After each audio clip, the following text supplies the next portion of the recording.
يا رحمن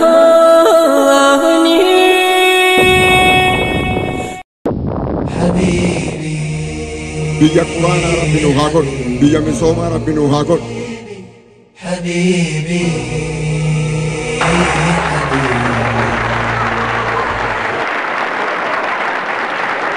جعل لها أختكم نوخني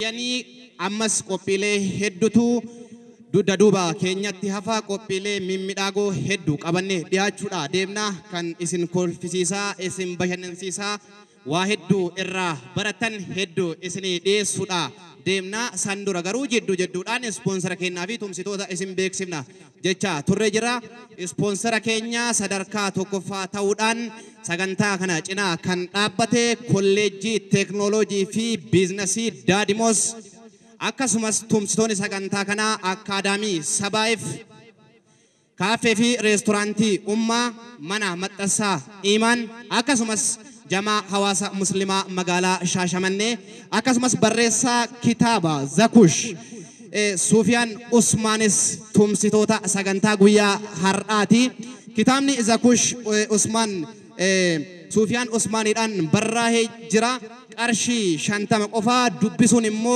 غوتونا متاسسا كتابة كنا بيتادا دبسا اسنين جيتشا gara qophii taanutti darbuun duratti obboleessi keenya wanti isiniin jedhu yoo jiraate arsii jirra biyya kabajaa biyya jaalalaa biyya tokkummaa biyya qabsoo jirra waan ta'eef hin sodaatina Allahu akbar hayyoota gurguddaa aalimman rabbiin dachiidhaaf bareechuudhaaf dachii gubbaa kaa'e keessa muraasa yookaan nama lama yoo maqaa dhahee ka akka jeneraal haajii ustaaza sheekotaa ta'uudhaan waggoota hedduuf diinal islaam tajaajilaa turan akkasuma qabsoo ummata oromoo keessatti gaafa minilik irraa eegalee hanga ammaatti haajii kennaa sheeka sheekotaa haajii hasan gammadaa biyya isaanii jirra galatoomaa umriin keessan haa dagaagoo haa daraaru jennaan egaan kabajamtootaa fi jaallatamtoota maatiiwwan TV Hamilton kan taatan dunuu qabeessa kan biyyan ala kun qophii ayyaana godina Arsiitti magaalaa Shaashamannee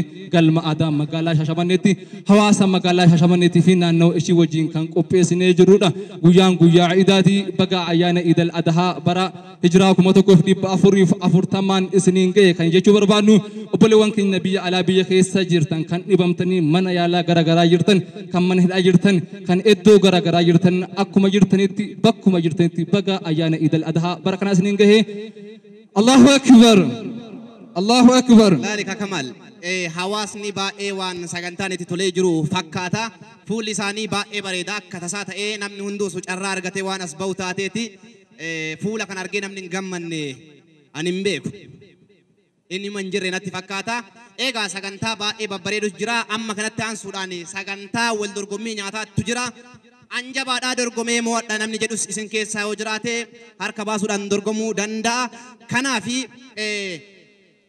kallattiidhaan warroonni dorgomsiisan nyaata isaanii as baasu dorgomtoota ammoo hin barbaannaa nyaata keessan qofa as baasu Sandura Abdul Jabbar mata duree sagantaa osoo humna akkamitti affeerta mata dureen sagantaadha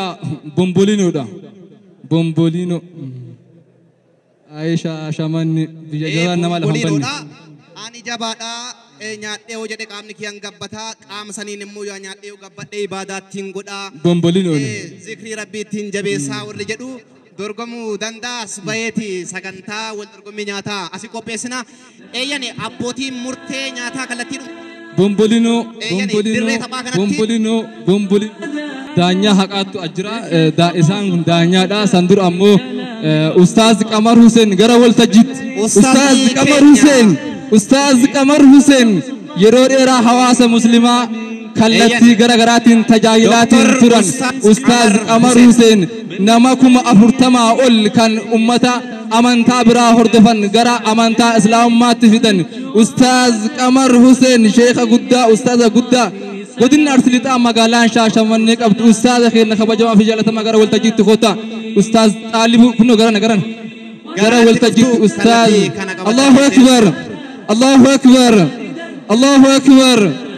Allahu akbar eeyyan Ustaaz Qamar Huseen gara waltajjiitti dhufanii iddoo isaanii qabatanii jiru. Anaa dhufuu baga nagaa dhuftanii baga ayyaana kabajaa Iidal Adhaatiin isinillee gahee isinin jenna. Sagantaan keenya eegaa akkuma itti fuufetti jira. Isaanillee sagantaa addaa qabu waan ta'eef sagantaa isaanii irratti isin dhufu. Sagantaan ammaaf immoo itti jiru kallattiidhumaan kan itti fuufu ta'a. Isaaniin immoo walitti deebina. Ammaaf gara sagantaa itti fuufaa jirutti deebitu. Toleedha. Amma gara sagantaa deebina. Ustaazni keenya jidduudhaan dhufnaan xinnoo addaan cinne.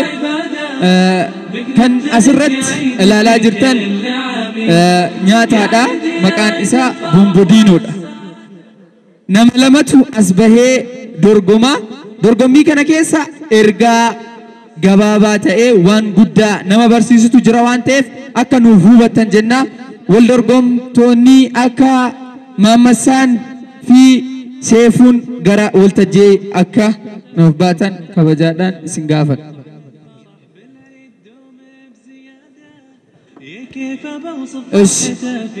Sagantaan seeruun dura waan seera qaba. Seeraan ala. Seera kanaan ala baanaan immoo atamtan jechuudha. Seerri isa jalqaba namni tokko harkaan qabuu hin danda'u. Kan itti fayyadamtan ilkaan keessan qofaadhaan kan nyaachuu dandeessan. Waliin nu galchaami. Kanaafuu harkaan qabachuun dadhabbina waan mo'atamuu agarsiisa waan ta'eef.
Allahu Akbar.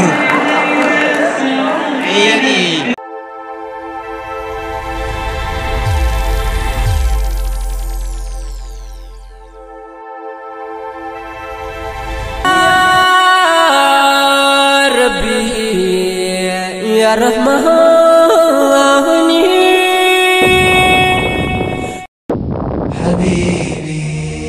biyya quraana Rabbi nu haa godhu, biyya misoomaa Rabbi nu haa godhu. Habibi